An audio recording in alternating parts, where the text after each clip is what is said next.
Well, hello kids. How is everybody doing? I hope you're all doing okay. I cannot hear myself. There we go. Now I can hear myself. So how is everybody doing? Hello to everybody on Realms. Hello to everybody on YouTube and D Live. I tried to get multi-streaming figured out here, so hopefully everything is working as it's supposed to. If for one reason or another it's not, well, we'll have to figure it out afterwards. There's not much I can do about that at the moment, and I'm not gonna break my stream or stop it and restart because I already had 2 false starts. Hello, Kittler. Hail, sir, to you. Yeah, I've been wanting to stream for the past couple days, and for one reason or another, things have always been just delayed, essentially, and pushed, and I got other stuff that I need to do. And I think this is going to be a short stream anyways, because I have a lot of stuff that I got to work on as well, so this isn't going to be a very long stream, I don't predict. We'll see. I don't know. I don't really intend to drag this out indefinitely. So, you know, if you enjoy the streams, the sporadic streams that I do, consider following and subscribing and such on YouTube, D Live, etc. I am on Twitter, but right now I'm suspended on Twitter, so you can try and follow me. And I'm on Truth Social as well.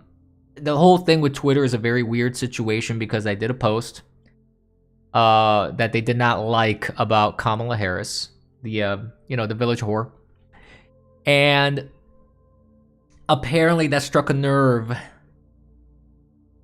Well, it may be, but since I had a decent following on there, I'm gonna hold on to it for now, even though I don't know if I get any views off of it. I don't know. I'm not even looking at the chats for that, so if you're on D Live and you're on YouTube, I am not looking at those chats right now. The only chat that I'm looking at is on Realms, so realms.pub. So if you want to participate, I suggest going on that website. Don't keep the followers. I don't know if any of my followers are still like actual active users, because I get like 0 views on D Live for the most part, because I haven't streamed on there in over a year. I think this is the first time I'm streaming now again on D Live, so who knows? I have no idea. I do this kind of just for fun, anyways, so it's not really a matter of numbers for me. But what's going on with Twitter is that I got suspended. I blocked out of my account right now, and they want me to delete the tweet, and I refuse to delete the tweet, but I appealed it just for shits and giggles because I know they're not going to accept my appeal. But much to my surprise, they are still in the appeal process. Normally I get a pretty quick response with these things saying, oh, no, we're not going to delete, we're not going to undo the suspension. This particular time, it's still in the queue, I guess, or they're still reviewing it, or whatever they're doing in the ether of Twitter. I have no idea. So that's a very interesting thing. Ooh, sorry, I hit my microphone. So I don't know what's going on with that at this point. Maybe I'll be able to get my account reinstated. Who knows? I have no idea. We're gonna have to see. That could be it too, that because there's this whole thing with Elon Musk that they're maybe backed up or going through the appeals in a different way too, and things could be frozen, as friend 33313 mentions. It's possible. Yeah, I have no idea. I can only speculate.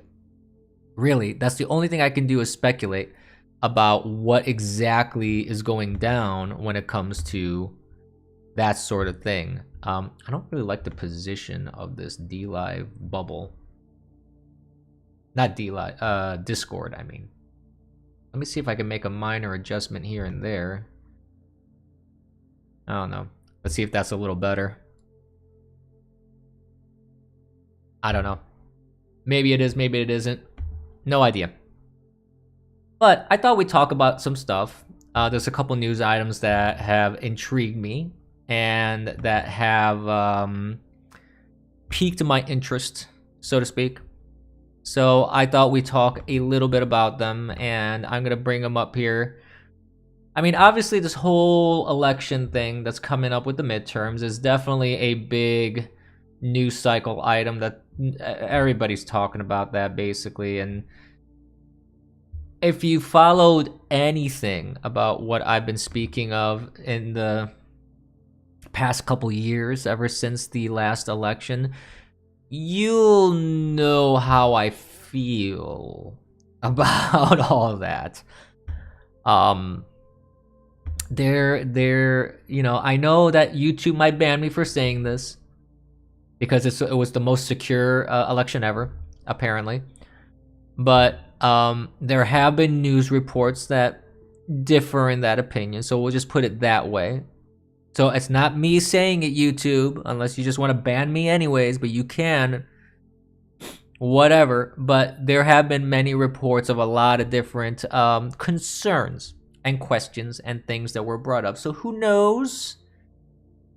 Who knows, really? Like, if a proper investigation needs to be done, I mean, I think that is something that needs to be discussed and debated, but, you know, the left does not want you to even mention it. They don't want you to talk about it. They don't want you to question it. They don't want you to even bring anything up. So this is where we stand. But you have all these midterms coming up, and you have polling that is showing that the Democrats are in a world of caca. Basically, things are not going well for them, obviously. I mean, the economy is garbage. And we'll talk about not only the economy here, it's actually garbage all over, which I know many people already are aware of that. But there's some stuff that's coming out now that's really, really, really showing how bad things are outside of the U.S. And that means, most likely, if we're on this path right now, it's gonna that worsening that's happening across the pond is gonna happen to us. So that's a problem. And I don't think that our politicians are either equipped or smart enough or have the gumption to actually fix this problem. And there's different reasons for that. But for example, one thing that, and this is an example of what I'm talking about politicians not having the gumption to do what is necessary. So you have Republicans poised. Republicans are poised to get back the House and get back the Senate and basically take control away from Democrats in the legislature, which means it's a pretty fair amount of power to get back. And there's a lot of things that they could do with that power. But you have people like Kevin McCarthy, McCarthy's an idiot, frankly. McCarthy, he's a pussy. He's an idiot, and he's a traitor because he would say one thing to Trump and then betray him and talk smack about him behind his back. And there's audio recordings of that, essentially. So McCarthy is not someone to be trusted, first and foremost. But you have here in November, the Republicans are poised to take back the legislature, and they're not gonna do anything. They're gonna leave a installed pedophile with dementia in the office. Then, you know, they get what they deserve. And it's ridiculous because there's plenty of illegalities already that have been coming up. There's a lot of issues that have come up with the Biden administration in terms of being compromised through his son. There's a lot of signs of dementia, and that Biden is just not there mentally. His mental degradation is continuing, and it's getting worse day by day by day. The man literally gets lost at a fucking podium. I mean, for fuck's sake. It's ridiculous. It is absolutely ridiculous. But they're throwing that monkey out there to do his little dance routine. And McCarthy is way off base if he thinks that people are going to go out and vote in a broken system which doesn't have any guarantees of even having a accurate result. Let's say that first. And then on top of that, we're not going to get anything that we want out of it. So McCarthy is way off base on this one. Now, I'm not saying that you have to impeach him. And I'm not saying that you have to impeach the entire cabinet. I mean, if there's grounds for it, which there's arguments that there are grounds for it, then he shouldn't just dismiss it as a political ploy. This is the problem that I have with statements like this. Because he should say, if impeachment is something we need to, this is what really he should be saying. He should be saying, if impeachment is something that we need to look at, we'll consider it, we'll look at it, it's a tool on the table. But this whole nonsense of, I think the country wants to heal. You know how the country heals, McCarthy? When pussies like you are no longer in office. When rhinos like you are no longer in office. When people that are in office are actually people that will do something. Will fight. Will try to restore order. Will actually try to heal. When your enemies are willing to do whatever it takes to take you down and you don't want to do that in kind, you automatically lost. Simple. You automatically lost. And I'm not saying you have to return like eye for eye.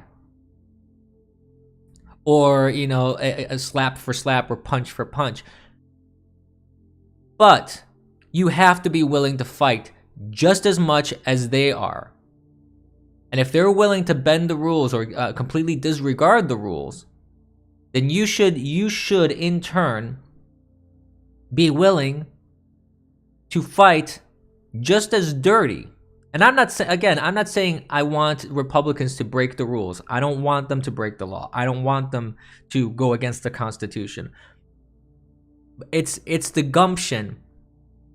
That's what I'm talking about here. It's the willingness. It's the aggressiveness that I'm talking about. I want conservatives and I want Republicans to have the same degree of aggressiveness, willingness to fight, willingness to stand up for what is right. And that is something that has been seriously lacking in the Republican Party and in conservatives in general, frankly, for quite a while. It just has. And it's unfortunate. It really is unfortunate because we've lost a lot of ground. Conservatives have lost a lot of ground when it comes to that sort of thing. And it's sad. It's really sad because we shouldn't be where we're at right now. All of this was avoidable. All of this, we didn't need to go through all this nonsense. If people would have just done their jobs. If people would have done the right thing. If they would have stood firm, stood their ground, done what needed to be done to ensure that everything was the way the law prescribed, we wouldn't be in this mess. But we are. And unfortunately, we have people like McCarthy that are the leaders. And it's a disaster. It's just an absolute disaster. Excuse the background noise here. I have, actually, you know what? I believe that I have filters. Yeah, I have them on. So there should be some noise filtering through the microphones here because I had to turn my fan on for my computer because it's getting too hot. So it's unfortunate that this is where we're at. Moving on. I have no faith. I have no faith in, even if the conservatives, if Republicans win, they gain the House, they gain the Senate, we completely control the legislature and Congress, basically. I have no faith. I have no faith that they're going to do the right thing.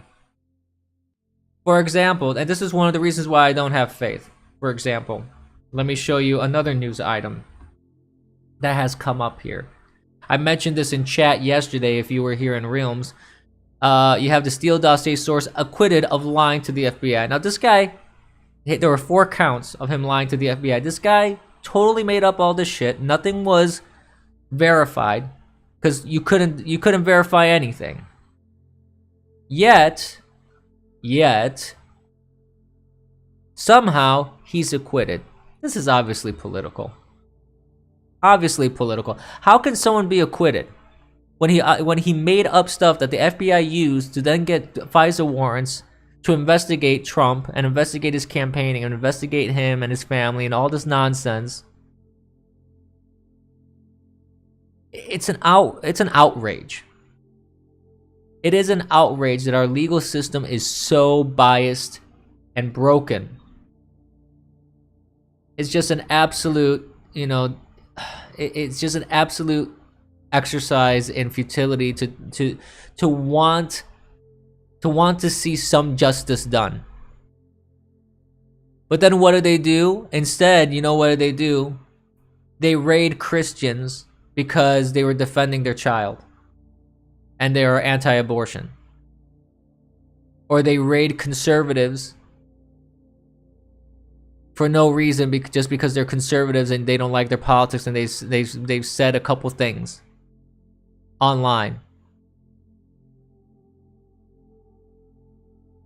That's what where our justice system is at. It is completely biased and broken. The FBI is a completely biased and broken rogue organization at this point. It's just a political arm. The Department of Justice just the same. I mean, when you have people like Merrick Garland, who is going around calling parents domestic terrorists because they are just angry about the garbage that is being taught to their children in schools, and they're expressing that anger at meetings, then what am I supposed to think about that? Am I supposed to think that the Department of Justice is actually in the right here? They're doing the right thing? They aren't. I don't believe they are.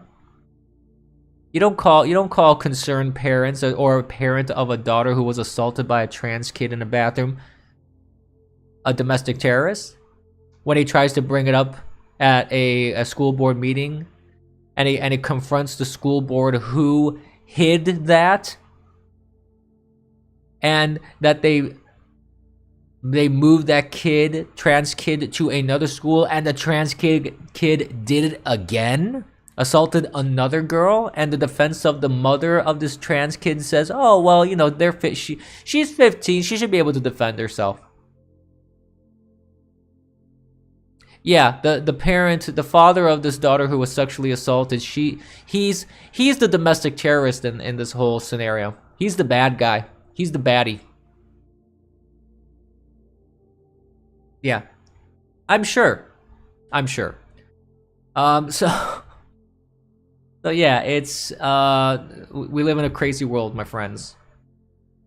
We live in a crazy world, kids. I don't know. Tell me what you think in your comments, like in the videos. If you want to comment in the videos or in chat, what do you think about this? And if you want to help out the channel, smash the like button, subscribe, hit notifications, things like that. It's very helpful, especially for YouTube algorithms. I appreciate that. I have a couple other news items to talk about, and then we'll wrap it up pretty quick. Like I said, this isn't going to be a very long stream. I have a lot of stuff I gotta deal with. So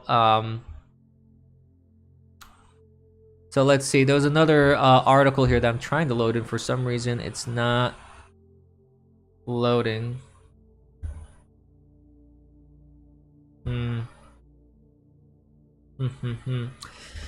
Oh, this article doesn't seem to want to load, but basically, it was about the UK.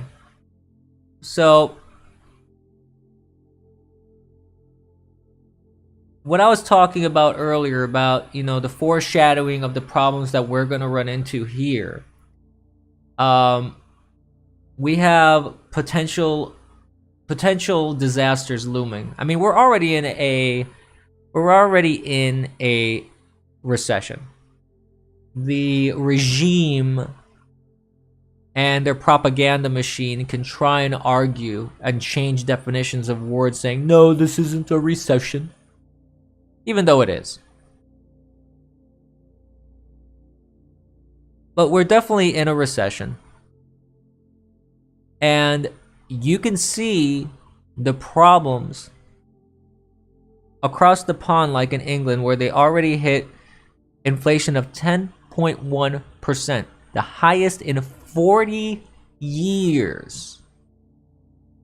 The highest in 40 years. It's ridiculous. And some will blame the war in Ukraine. All right, fine. But it's not just the war that's doing this. It's economic policies that have been put in place for a long time, and some short-term ones that they change stuff, that is causing these issues. All this climate change stuff, this green energy stuff, for example, which is taxing the economy unnecessarily, especially when it comes to like oil and such. I don't know what kind of policies that have been going on in England for a while, but what's been happening here in the US, that has definitely had a major negative impact on us. Because it's arbitrary, it's ridiculous, and it has no place to be if you actually understand green energy versus oil. Because green energy doesn't really do anything for the environment. It actually really doesn't. It may provide some cleaner air in inner cities if you have less exhaust. Okay. Yeah.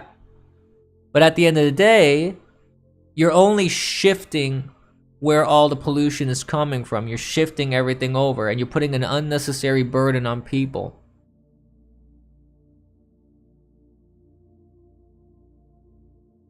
That's it. Yeah, this article about the inflation doesn't want to load for some reason, so we'll just move on. But that's foreboding. That's a big problem looming in the horizon, that if that's going on there, if that's going on in the UK, if things go in the direction they're going, it's going to come here. I mean, there's already reports saying that the inflation that we have is actually technically already double digits, though officially it's not. So we're already kind of there, to be honest. However, fine, if you want to go by the official numbers, we're not at double digits yet, but we essentially are. And if things continue down this path, we're going to hit a depression. Full-fledged economic depression. And it seems like the people in charge don't give a shit. They don't care. They want this. They want you to be dependent on the government. They want you to be miserable. And they want to use that to blame the opposition. They want to blame all the stuff on conservatives and all this stuff on Republicans. As if we have any power. We have zero power. Even when Trump was president, we had no power. Because you had traitor Republicans who were not working with Trump. They were working against him.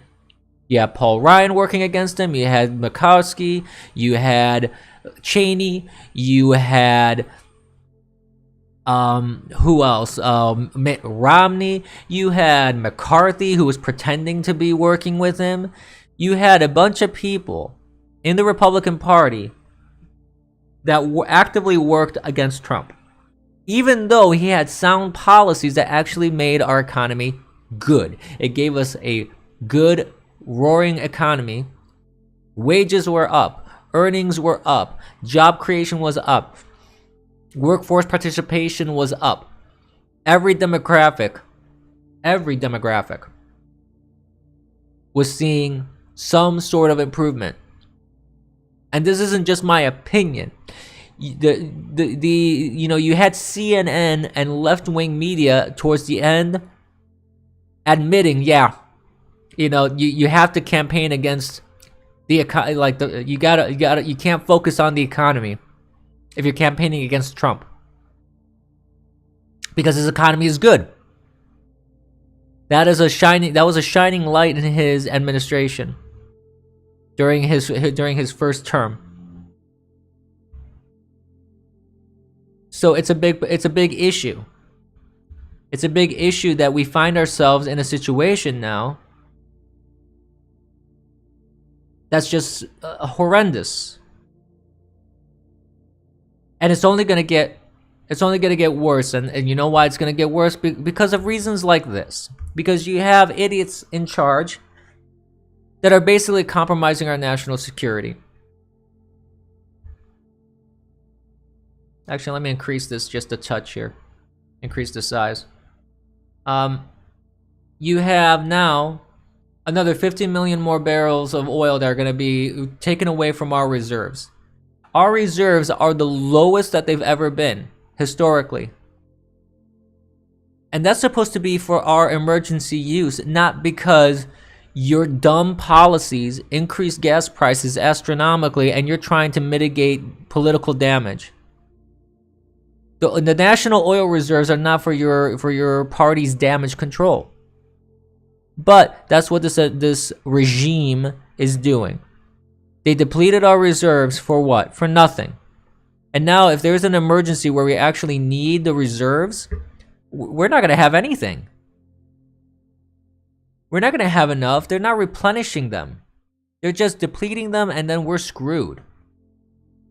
Basically. So things are going from bad to worse to disastrous. And now you also have a lot of talk about maybe Putin's going to use nuclear weapons and nuclear Armageddon. You have advertisements on TV about, oh, what would happen if there's a nuclear strike? You got to just go in and take your clothes off and get rid of them so you don't expose yourself to radiation. To immediately take a shower, blah, blah. You have stuff on the bus. You basically have what's going on with the Cuban Missile Crisis, where it's like, oh, if an atom bomb drops, just, hide under your desk. You'll be okay.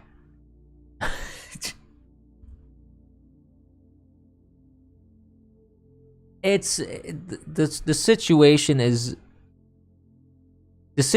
degrading so quickly. This is the thing that shocks me. Like, I didn't have any illusions in my head that things were going to get better under a pedophile with dementia. But I just not expect things to go so bad so fast. I mean, it is insanity. It is insanity how quickly things have degraded in this country. And it's not that things have just degraded. It's that it's purposeful. It's intentional. These people are accelerating they're accelerating their whole policy change and to reach their goals. They're accelerating to the nth degree because they see tides turning against them globally. You have populism rising all over the place against this globalism, against socialism, against this commie stuff, against all this garbage economic stuff that they're pushing on people. There's been a lot of pushback over time, and it's only increasing. And you see this with the elections that happen in France. You see this with the elections in Sweden. You see this in the elections in Italy.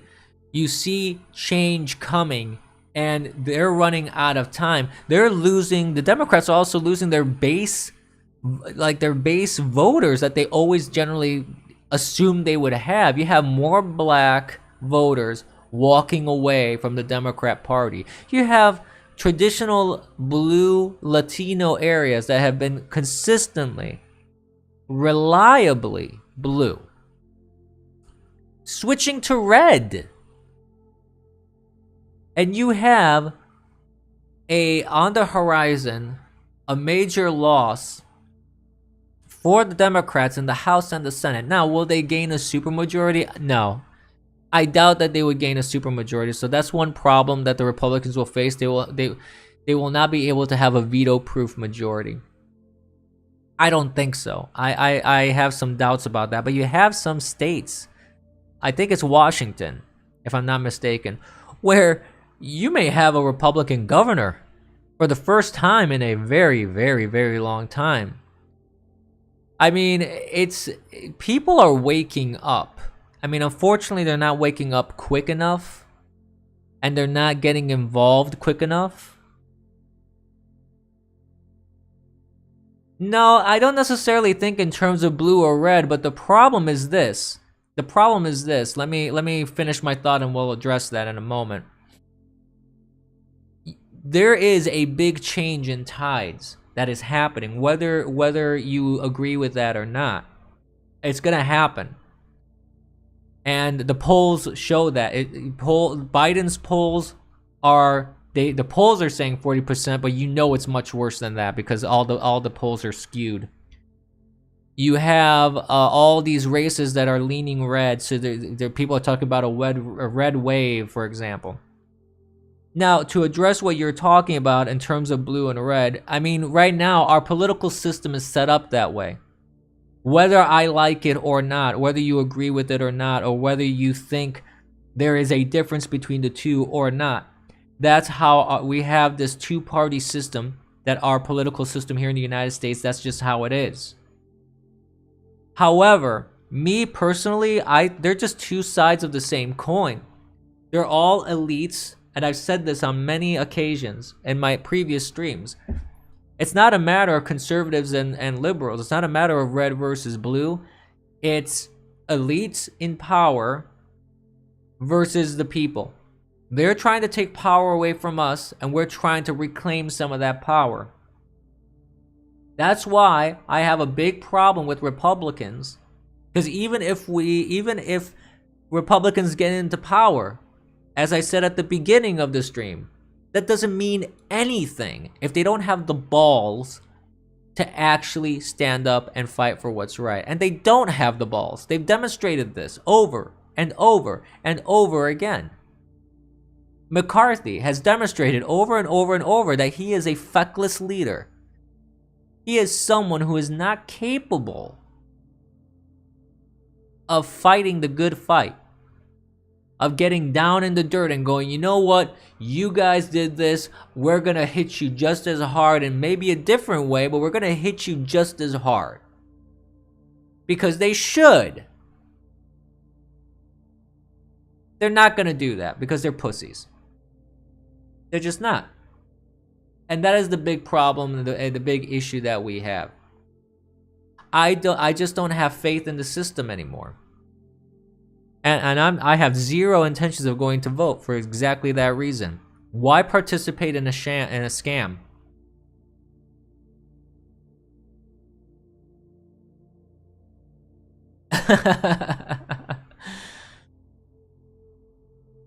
I'm just laughing at chat.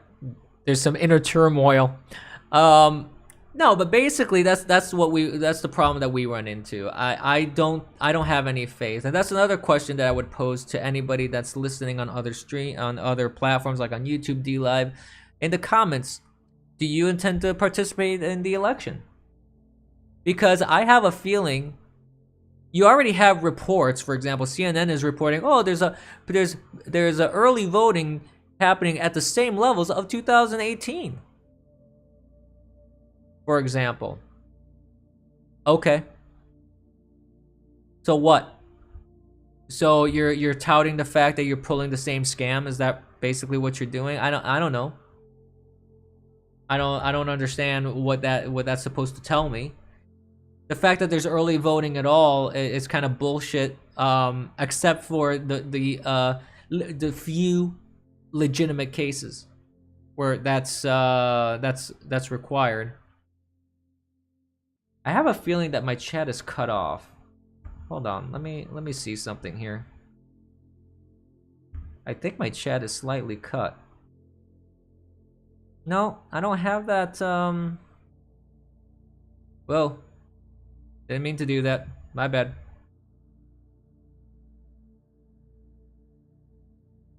Let me see. That may give the left side a little bit of breathing room.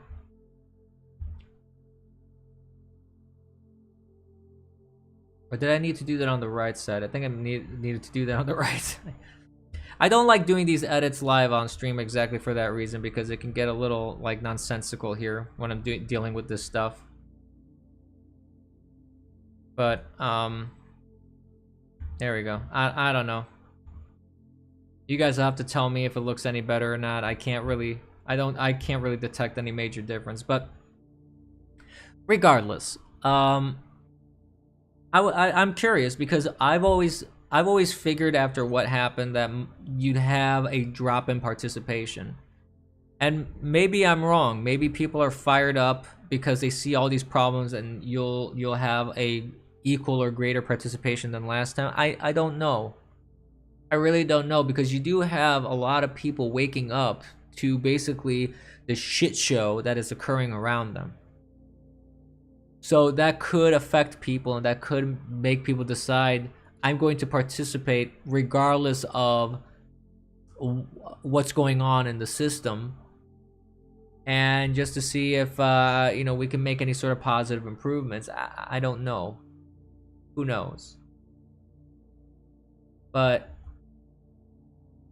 I just honestly don't have faith. I don't have faith that a unchecked system is going to produce any positive results.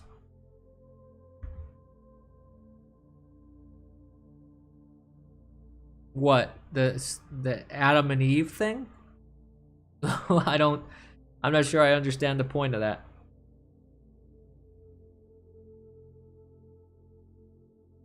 Because evil exists? Is that what you're trying to say? Yeah, I know evil exists. That's nothing new to me. But I'm just severely disappointed. Look from far away? I'm not sure I follow, sir. I don't know what you're talking about.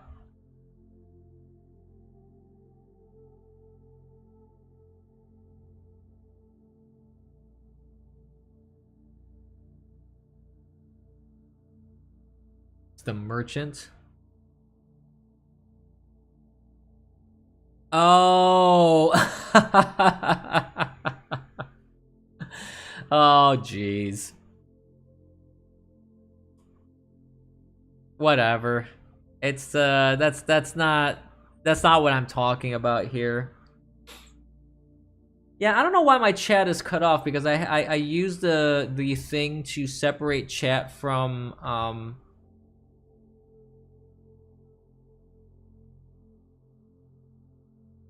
yeah, the chat is cut off from the left. I don't know why. They actually tried to expand it so it covers everything. It's just how chat it looks like when you separate the chat window from the browser, because I didn't want to have I didn't want to have the whole video window along with my chat.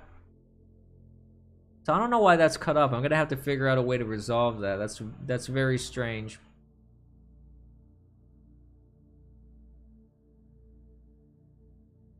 But I don't know. I mean, that may have something to do with it. I don't know if that has something to do with it or not. But it definitely is an issue of elites in power, whoever the elites are, and they don't want to relinquish that power. But speaking of since you brought up Jews, I don't know if you just saw this. This just came out. It's still a developing story, but Israel said they're not going to be providing weapons to the Ukraine anymore. I think they were at one point, but now they decided they're not doing it anymore. They're not going to be supporting the Ukraine, which is interesting. Because without weapons support and money from countries like the United States, they wouldn't exist. So it's kind of funny that they're taking that stance. I wonder what made that shift occur, that decision change.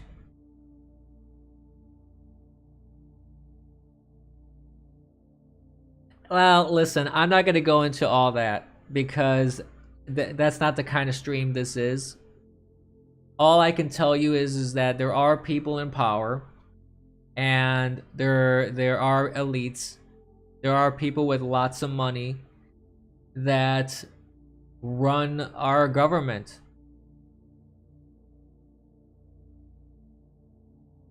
And they run a lot of stuff in the background, and it's a problem. And unfortunately, there's no short term, or even in my view, a long term solution to this problem. I just don't see it, because they're basically all helping each other out. They're all like, they're scratching each other's back, and then they're protecting each other, and they're shielding each other. So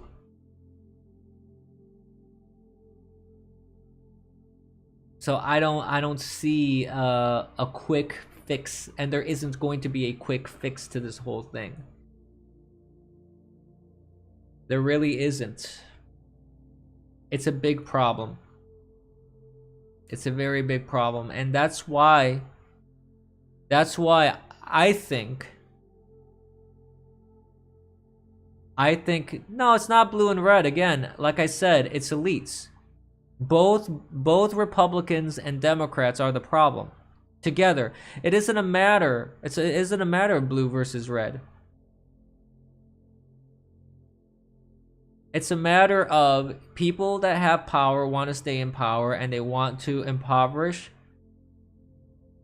the rest of the world. Yeah, I mean, in a way, it is between good and evil, because you have people in power with very bad intentions. They want to make some very, very fundamental changes in the world.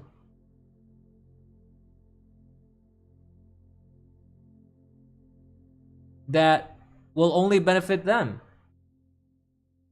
They want to make changes in the world that'll take agency and power away from the people. They want to infringe people's rights. They want to have access to everyone's wealth. They don't want you to own anything. The World Economic Forum said so themselves. You're going to own nothing and you'll be happy, is what they claim. I mean, they're not even, this is the thing that surprises me, is like, they're not even hiding it anymore. They're not even like trying to be a little subversive about it, or like subtle, not subversive, I'm sorry. They're not trying to be subtle about it or anything like that. They're not trying to hide it behind any sort of veneer. They're just like, no, we just want to take all your shit. We don't want you to have any power. We don't want you to have any influence. We don't want you to have any property. We want to control everything. We want to control all the money, all the land, all the corporations, all the technology, all the communications. We want total and complete control over everything. They want you to eat bugs. Yes, they want to take away everything from you, in the guise of whatever that guise is. If it's climate change, or if it's social justice, or if it's other things, they use these pretty ideals that trick people into thinking, oh, there's a greater good that they're working towards. But when you dig just a little deeper, when you scratch that little surface, and you just look a little down that rabbit hole, just a touch. You don't even need to go that deep. You just scratch a little down, a little in that surface, you know? Just scratch it, just a touch. You see that that's really what it's all about. It's not about that greater good, because if you look at all the claims of climate change, all you gotta do is look at some of the climate models that they've used. Just a few. We're not even talking about doing a deep dive into climate data. We're not talking about we're not even talking about like going into a deep study of all the climate data that you can put your hands on. Just looking at a couple of the models and just looking at the assumptions that they're making goes to show you how incorrect, how incorrect the model's predictions are. That's just one thing. And then if you start looking, you'll find more layers to that onion. And that goes with everything. That goes with also what was going on with COVID, for example, which, for the record, so YouTube doesn't necessarily ban me on the spot, I am just expressing an opinion. And I'm talking about what the CDC themselves said, and the WHO, not the band, the World Health Organization said. That's all. I'm not saying anything because, whatever. That's my disclaimer, because I know YouTube is going to say, you're spreading misinformation. Whatever, okay, if the CDC is spreading misinformation, I'm just quoting them. I'm quoting what they said. And they said all these different things during COVID that were contradictory, at minimum.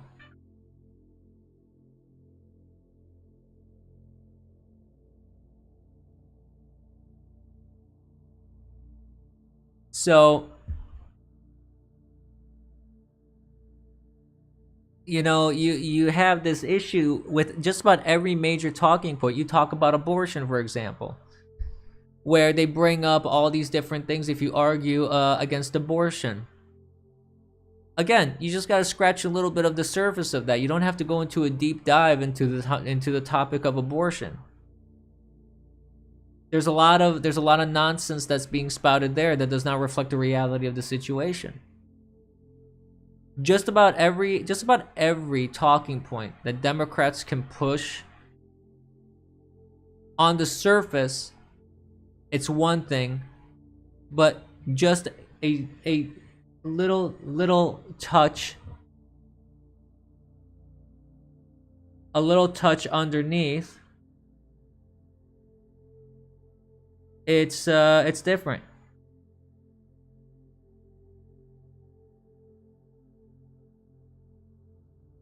So that's what it is.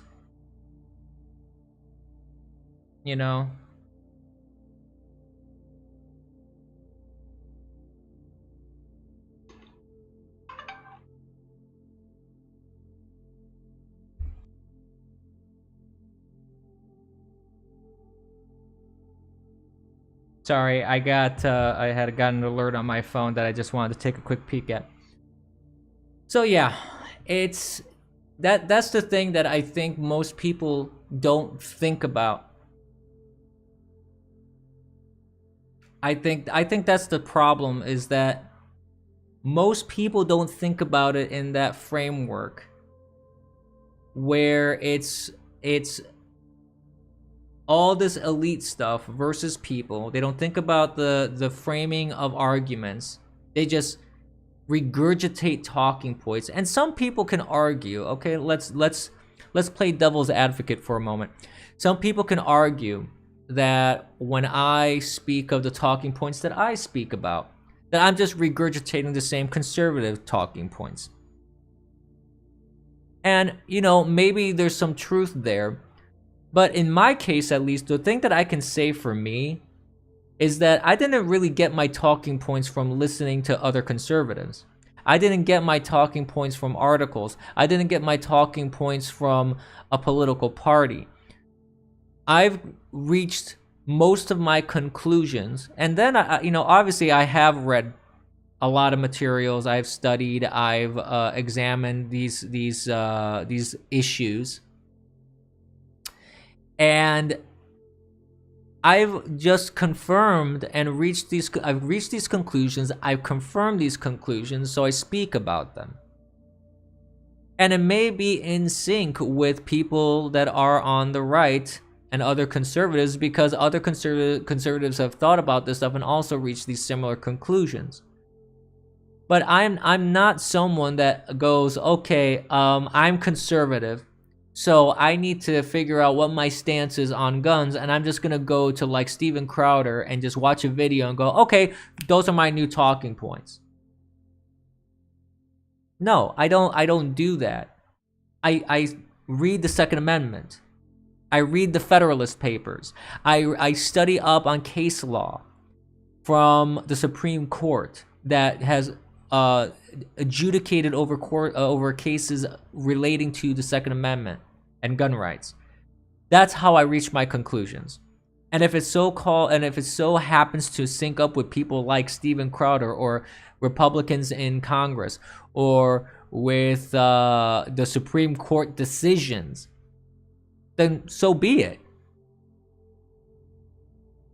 But when you have talking points like many that come from the left, and some people on the right do this too, where they just regurgitate conservative talking points without really understanding the fundamental behind it. This is why you have a lot of times, for example, if you ever watched any conservative talk folks where they go and do speeches on campus, and you have a Q&A session, and you have people asking, well, how am I supposed to argue this with a feminist? Or how am I supposed to argue about gun rights against an anti-gun person? Or how am I supposed to argue about abortion with a pro-abortionist? That's the problem. That's a red flag there, because these people, they hear the talking points and they may be able to regurgitate the talking points, but they don't have a fundamental understanding. They don't understand the core issues at hand, which makes it difficult for them to argue it. I can argue these things because I don't care about the specific talking points. I talk about the actual information, the data, the science, all that kind of stuff. And I'm not saying I'm anything special, by the way. I'm not trying to make myself out to be some sort of smarter person than I am. I'm not trying to put myself on a pedestal. I'm not trying to make myself out to be someone who is clairvoyant and understands all these things inherently or whatever. You know, I'm not saying that. All that I am saying is that this data is accessible. And if someone like me can look at this data and go, you know what, there's some bullshit here from what these people are on the left are saying, then anybody can really look at this data and go and reach the same conclusions. Because the data is there. You can't ignore the data unless you willingly want to ignore it. And that is really the crux of it. People ignore facts because they're inconvenient. People don't like to face the truth that maybe, just maybe, your point of view is fucked up. And that is a big thing that people, you know, when you confront people with the truth, they become super defensive, they get aggressive because you're putting a spotlight on what bad judgment they showed. I think it was Mark Twain that said, it's easier to fool someone than to tell someone they were fooled. That was in an episode of X-Files, I think yesterday or whatever, when that was being showed here on Realms. And it's true. It's very much true that it's a big problem to confront people with the mistakes that they've made. And unfortunately, I'm not a nuanced guy. I'm a very pragmatic individual, and I'm the kind of person that I don't feel like wasting time trying to coddle people and tell people, you know, this, and this other, when I can just straight out say, yeah, you know what, that fact is wrong. That data is not accurate. What you're looking at is not true. Your point of view is flawed. Your decision making in this particular scenario is flawed. I would rather just get to the crux of the matter myself and not waste all this time with people and trying to convince them when the data is right there in front of their face. But anyways, with that, kids, I think we're gonna conclude the stream. I got stuff I gotta take care of, and I gotta take care of it during office hours. So I want to thank everybody for hearing me, and if you want to catch the replays on YouTube, and DLive will have the replay available for like a week or 3 days or whatever the hell it is. I don't even remember anymore. You could check it out, share, like, subscribe, try and find me on Twitter, even though I don't know if I'm going to be there much longer because of the suspension. We'll see what happens if if I get reinstated again. Who knows? Check me out on Truth Social, and yeah, and remember, kids, don't be complacent. Have a great day. I'll catch you when I do another stream, whenever that happens to be.